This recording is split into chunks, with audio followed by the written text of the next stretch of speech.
We're back for another monthly maker challenge. Last month's was a great success, so I think we're going to keep rolling with it. This month is my month to pick a challenge. We all like playing D&D, so I was thinking it would be fun to make our own dice towers. What do you guys think? Love it. Cool. Love me my clicky clacks. What is a dice tower? So you insert dice, it rolls it for you, ideally catches it, and you get to say your number for easier gameplay and for fun aesthetics. I think one of the most important pieces of doing a dice tower of sorts is just a way to randomize the rolling of the dice. All right, so let's say, maybe our standard 1 month, and we'll see you again. Sounds good. All right. That works for me. All right, boys. So for my dice tower, I'm making a simple castle turret. I'm thinking the best material is actually going to be polymer clay because it's really malleable and easy to sculpt, plus you can bake it in a toaster oven. So the dice are going to drop in from the top, roll down a spiral staircase, and then out this little doorway in the bottom. So let's make it.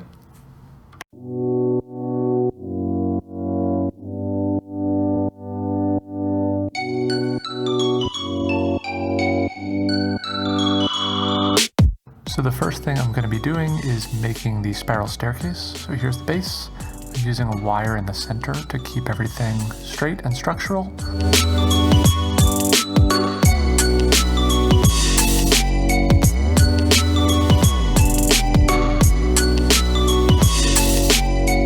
And now the spiral staircase is done. So time to carefully put on the outside.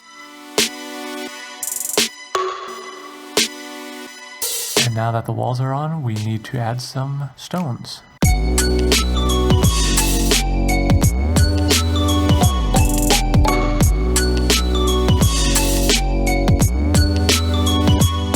Okay, for painting, I am doing a gray base coat, followed by a black wash and a white dry brush.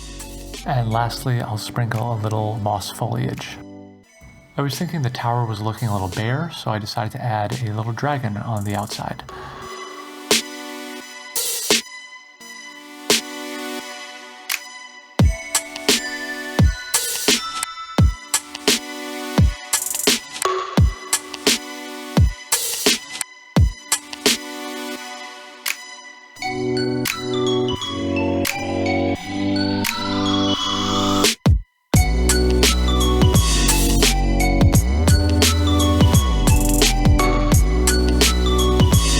Now that he's had his manicure, I'm going to add a little bit of decoupage glue, which will add a nice gloss to his scales.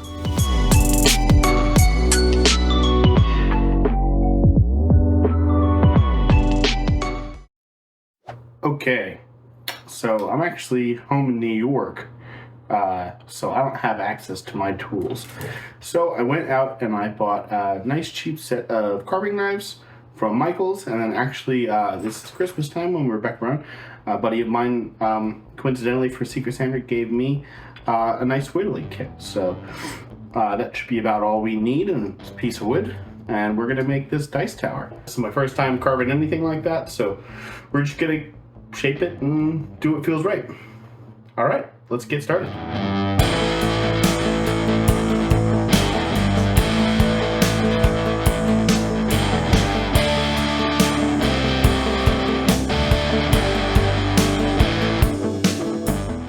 Carve in our design and hollow it out. You do this by making a series of angled cuts until you meet the center. Now we're fully there and we just need to sand it.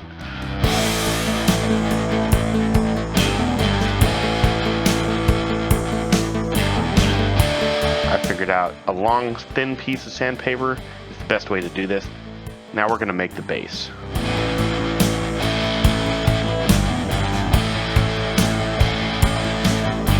So we're going to carve away a big section of bulk material, and then we're going to cut the ramp. And then what we're going to do is we're going to dig into it with the knife so we can dig out the trench, the catch tray.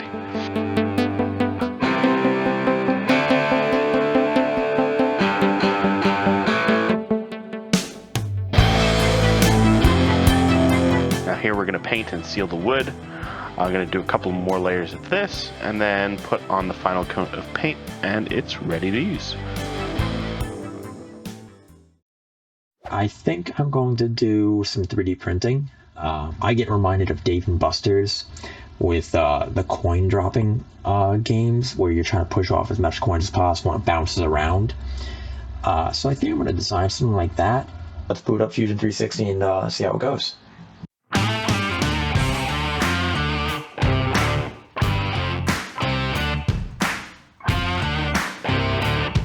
So I'm starting off with the basic shape for the actual portion that's got a hole the pegs are going to sit in. I hate moving things in Fusion 360. I've never been good at it, and you'll see me struggle with that a lot here.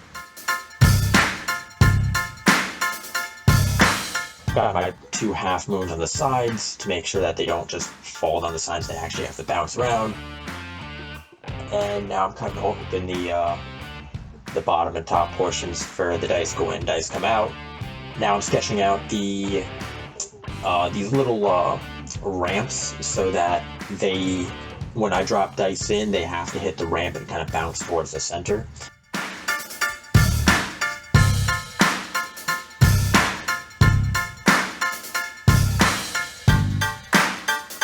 Now I had to cut it in half because I realized I couldn't fit it in my printer because it was too tall. So I learned how to separate into 2 components and export them differently. And now I'm in Snapmaker Lubin for my Snapmaker 3-in-1 printer. I love it. And here it is in action.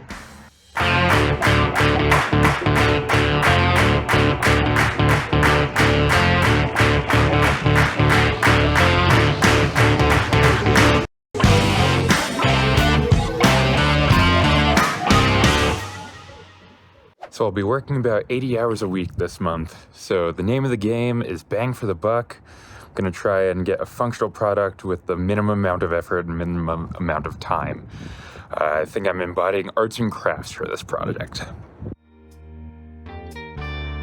All right, so we'll have a nice easy build with a couple sidewalls, 2 bumpers, a bottom, and then this detachable catch, which we'll take you through over in this planning session.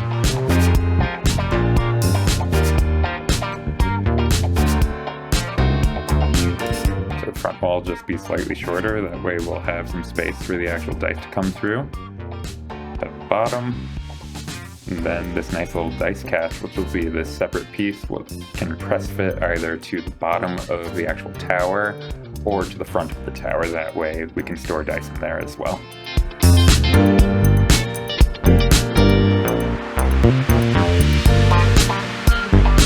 So we've got some foam board, we've got some hot glue.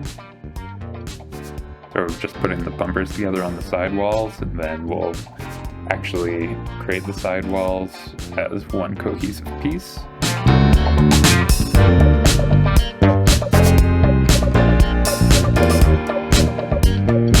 And then you'll see that I'm actually just basing all the measurements off of the build itself, not off any pre-measurements. That way, if there's anything off, it'll be accounted for in the build.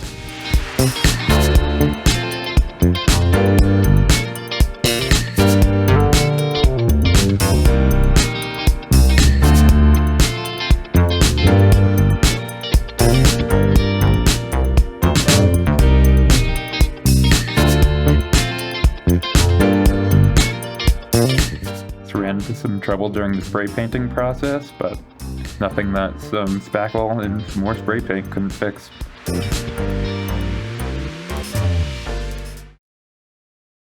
All right, guys, it's been a month, so it's time for the reveal. So I'm gonna pick somebody to go first, and that's gonna be Sir William. So I will call this more of a functional prototype at this point, but we've got a tower. So it's got this front piece that actually acts as both a dice catch as well as a cover so that we can hold the dice in there.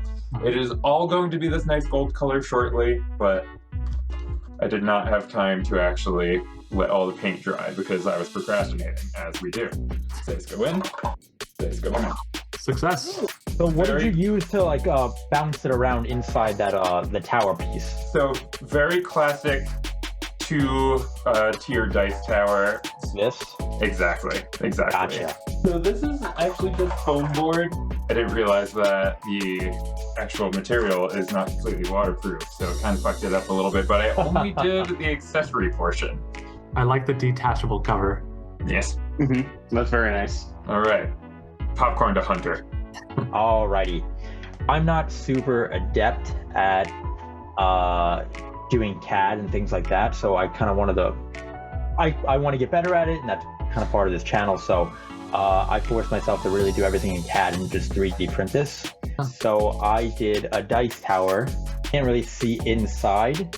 It's got But legs. it's all pegs of varying sizes and heights and thicknesses on the inside to maximize the randomness of it bouncing around. Dice go in, dice go out. Dice go in, dice go out. I didn't realize how big I made it until I exported the file, and it way exceeded the boundaries of my 3D printer.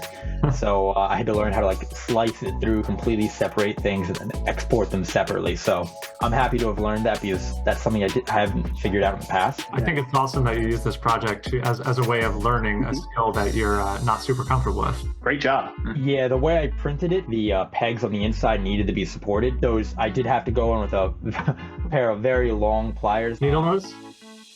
Yeah. All right, viewers. Needle nose or vice grips? Which are the superior tools? I think it's vice grips, which come in a variety of styles. There's so many applications where only a needle nose can reach. Team needle nose. Which one could you live without? In the comments below.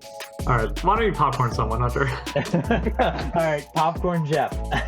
Okay, mine is really small. Tiny. It's you can only do one die at a time, I'm pretty sure. But it is highly decorative, so I knew it would be. this is mine. Holy shit. Oh, wow. Wow. This is a castle tower that I made out of clay. It's basically, there's like a spiral staircase. That's amazing. God damn it, Jeff. So it's more of a, The dragon out of clay, too. I did make the dragon out of clay, yeah.